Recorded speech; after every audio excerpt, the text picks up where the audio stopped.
26.2 miles. That is how long a marathon is. Seems like an epic distance to run.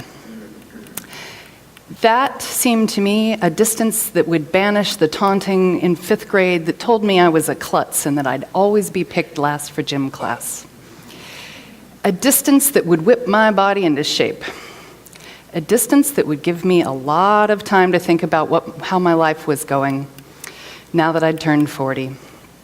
And looking through the pages of a running magazine, I spotted an ad for the Surf City Marathon, a race along the coast near where my in-laws live in Huntington Beach.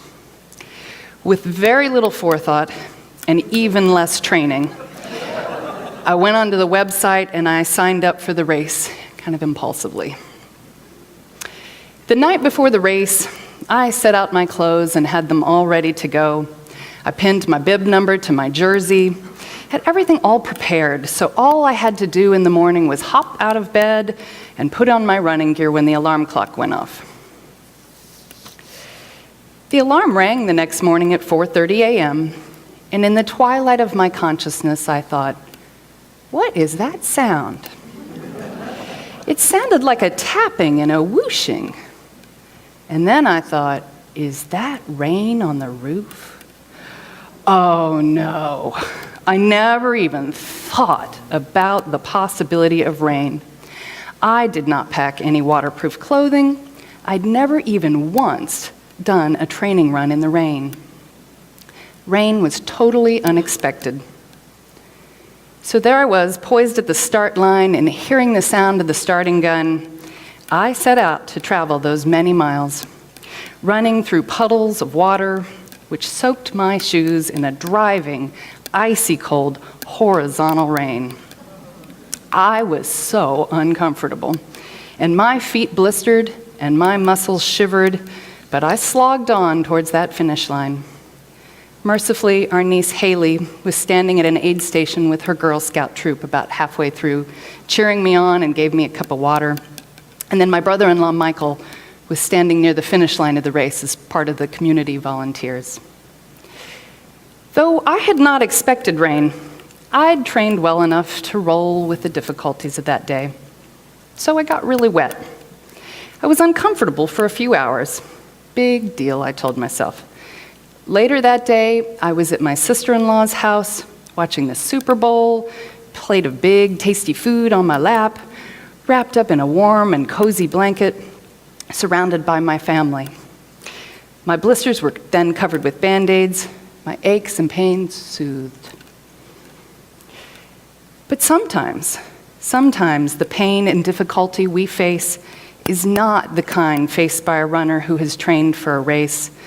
The type of discomfort mixed with joy that comes when we set a tough goal for ourselves or persevere through a few minor and unexpected setbacks. Sometimes the unexpected guest, as Rumi says in the poem, arrives as a part of an entourage of pain and suffering so vast and horrific it knocks us down, takes everything we have, leaves us reeling and aching, our plans swept away in the wind. We lie there dumbfounded, confused, broken, our hopes dashed. These guests come to us, as Rumi says, like a crowd of sorrows who violently sweep our house clean and empty it of its furniture. For me and for my family, one very difficult crowd of sorrows set foot on our home in April of 2004. In a lot of people's lives, perhaps yours too, there is a time before and a time after some moment. A post that stands marked in life's soil. For me, that post is firmly planted in the soil of April of 2004, 10 years ago this month. Before I begin telling you my story, I do want to say that my family has done a lot of talking about what transpired at that time. My daughters and husband have agreed that this story is something we're okay to share now in a more public way. So that day in April of 2004, the phone rang just after I arrived at the graphic design firm where I was working, and one of the designers handed me the extension, telling me it was my husband. I knew something was off because he didn't call me at work often. And then I heard his voice, and I knew something was wrong. "Come home right now, would you?" he asked. "I just got a call from the junior high, and they say there's a problem. They need us to come in, and they said something about the police meeting us at school." My heart sank and my heart raced, all at the same time. I knew our older daughter, then an 8th grader, was struggling. She'd been cutting herself, breaking rules, getting grounded a lot. But this seemed especially concerning. We went to the school and we were met by police who took us to the local station. And during the course of that morning of sitting with the police, we learned that a few days prior, our daughter had left a sleepover party with a friend in the middle of the night, and they had met with 2 men. I'll spare you the minute details, but the outcome was that the 2 men sexually assaulted both girls. That spring and summer were seasons spent in a courthouse and bringing our daughter to therapist offices. Dark thoughts and depression met us at every turn. And not long after that, things spiraled further out of control for our older daughter. Even though we sought support from all kinds of resources, she did many of the things that young people do when they're faced with situations too painful to hold. She cut school, began using drugs and alcohol, became at turns defiant and angry. She seemed to find being at home a greater source of comfort than she had before, and spent a lot of time with us, appearing relieved somehow to be protected at home. One Sunday during this time, I went to my home UU congregation, and this Rumi poem, The Guest House, was read aloud as part of the service that day. Here it was, a Sufi theologian and poet born in the Persian Empire 800 years ago, was able to speak right to my soul. Rumi had the language to speak what I was feeling. Reading and hearing that poem, a wave of warmth and understanding swept over me. It was a visceral experience. It was just as Rumi said, those visitors, the dark thought, the shame, the malice, they had arrived on my doorstep. I was visited daily by these guests, dwelling as they did in the cramped quarters with my dark thoughts. I felt shame. I was around parents whose kids were negotiating the shark-infested waters of teenage life without getting eaten alive.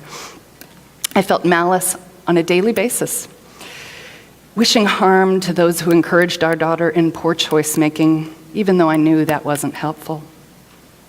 I felt malice even towards our own daughter, who had become a Jekyll and a Hyde, swinging wildly between emotions at a clip I found difficult to bear, practicing as she was that teenager's art of spinning out a stream of secrets and lies. So what does a parent do when their child has placed themselves in harm's way, even running towards harm as if it were a fabulous vacation destination, not the hell on earth it would turn out to be? I can tell you what I did. I sat in resentment and anger, and I wondered why. Why would God let this happen to our child, to us? Up until this point, I had had little cause to wonder why. I took things for granted. The dark thought, the shame, and the malice had not been such frequent visitors. My life had been a pretty easy and privileged one. I lived in my suburban world. I drove the carpool, I led the Girl Scout meetings, watching the kids play in the park, not very often noticing the pain and sorrow that runs frequently as an undercurrent underneath human life. As the 2 men's court proceedings went on, I saw that the system we call criminal justice didn't feel much like justice. It felt like a process that was rushed and off balance. The men who had assaulted our daughter were treated like animals, literally held in shackles. They came to court wearing orange jumpsuits that marked them as sexual offenders, not the gray jumpsuits that the other people facing charges wore. The district attorney informed us with some pleasure that the orange-colored jumpsuits meant their fellow inmates would treat the men especially cruelly. It sickened me to think that their treatment would be so awful, that they would likely be victims of violence in a setting where they had almost no voice and almost no recourse. My heart broke as I wondered about their lives, these men who were also somebody's child. Why would suffering come to us? Why would suffering come to anyone? I was angry and I wanted answers. But there wouldn't be a simple answer to my question. Rumi's poem helped me to see that asking why wasn't my path to healing. Coleman Barks, I'm sorry, my earring is making a noise. Coleman Barks, who is a widely revered person for his translation of Rumi's great works, notes that Rumi's poems do not care about understanding or memorializing a moment. They're not poems about why. His poems help us to accept an empty ache of grief for what it is, to learn that there's not always an easy answer to why. These two men and others who sit at the margins of society, where justice does not roll down like waters, are also a part of the interdependent web of life. And I prayed that they would find lives of meaning, that they might tap into the river of goodness that flows through the universe. This river of goodness became the shape that my understanding of God took. Sitting in that courtroom, my whole concept of the divine shifted, though I didn't have language to name that shift had occurred at that time. My ideas about a higher power moved away from power and became looser, rounder, softer. I longed for and found a benevolent spirit to accompany me down this painful road. I could finally see that there was too much injustice in the world for my privileged status to be God-given, part of any order in the universe. Prior to this courthouse revelation, I expected only guests with prior reservations, not those that Rumi speaks of, these unexpected visitors. I was unwilling to meet and entertain them all, and certainly not inclined to greet the less savory guests like meanness and depression honorably. But feelings are often unexpected visitors. Emotions catch us off guard. It's human nature to want to control our environment. But the reality is that lots of experiences in life are unexpected. If we make the choice in each moment to be present, to attend to the unexpected visitors as a way of being tender towards ourselves, toward the other person, and towards the world. Rumi implies that the openness to our feelings is one of the secrets of living a life where we struggle less, finding joy, gratitude, and peace more readily. We also learn that to be with others in their moments of elation and heartache by being willing to greet those unexpected visitors that come to our homes in the form of fellow human beings. In this willingness to be open, I leave the possibility that I can be the loving heart that stays available to others in their times of heartache. Rumi also suggests that we treat each guest honorably, encouraging us to honor our feelings. He suggests that we really feel our feelings, that we stay with them, experiencing them, and by so doing, abide the emotions that are not easy to feel. Emotions that are dishonored will come back to haunt us. They cause an even deeper level of heartache when they do. And when we listen to our bodies and our minds, we pay respect to the holiness that is within us. Initially, I chafed when I read the line in the poem that says, "The difficult guests may be clearing you out for some new delight." I was worrying that Rumi was advocating the view that says horrible tragedies are all part of some sense of order, some God's plan, if you will.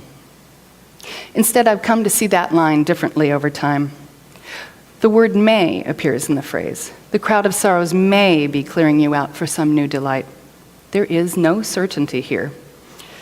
What I think Rumi is suggesting is that feelings can be a source of clarity, moving a person from a place of heartache to new understandings, even a sense of delight which may not have been attainable when our home was cluttered with other furniture. While I never would have wished for our daughter to descend into a level of hell, the feelings that arrived at that time, the disappointment, anger, frustration, heartbreak, and loneliness, were truly transformative. Those emotions opened me up to loss, heartache, and joy in a way that brought my heart and soul to a new place, one in which I feel empathy for myself and others as I've never been capable of prior to that.